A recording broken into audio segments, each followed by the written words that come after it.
Yung ID niya, Yan. Koron ng banggaan dito. Sa may nakalas ako pa. Tutulay.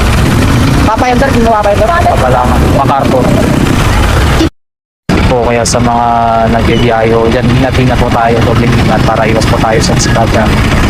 Nandito na ho yung driver ng motor, pasag daw yung mukha niya, tatakbo siya sa JBL. Pupunta ako sa may compact ng KMFC ng Bulacan para kausapin yung driver. Punta tayo sa may KMFC Bulacan. Doon naharang nila yung driver ng truck na nakabangga dito sa nakamotor. Pero yung impact na nangyari kasi nasira yung helmet saka yung pasag daw yung ulo ng nabangga dyan. Kaya puntahan natin doon yung truck driver para maidala natin sa station.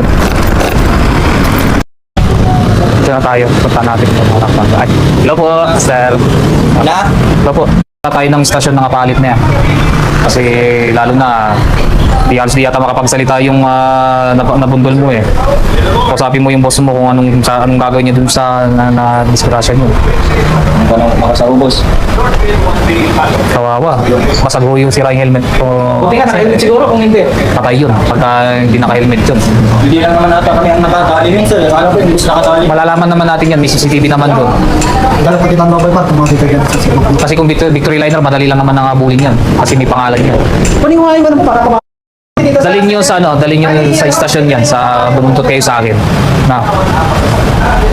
Pupunta kayo sa akin, punta tayo ng istasyon. Ngayon, hintayin natin kung ano sasabihin ng investigador kasi pupunta sila sa may hospital.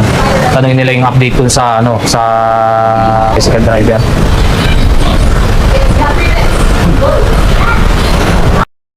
Yan, dito na tayo, nakuha na natin yung sa second KMFC yung nakabangga dito sa nakamotor. Dali na natin sa station at para ma-turn over natin sa investigador. Kaya po sa lahat ng mga nagta-travel ho dyan, doble ingat po tayo. Maging defensive driver po tayo. Dahil lagi po natin tatandaan na meron tayong inuunya. Maraming salamat po, God bless.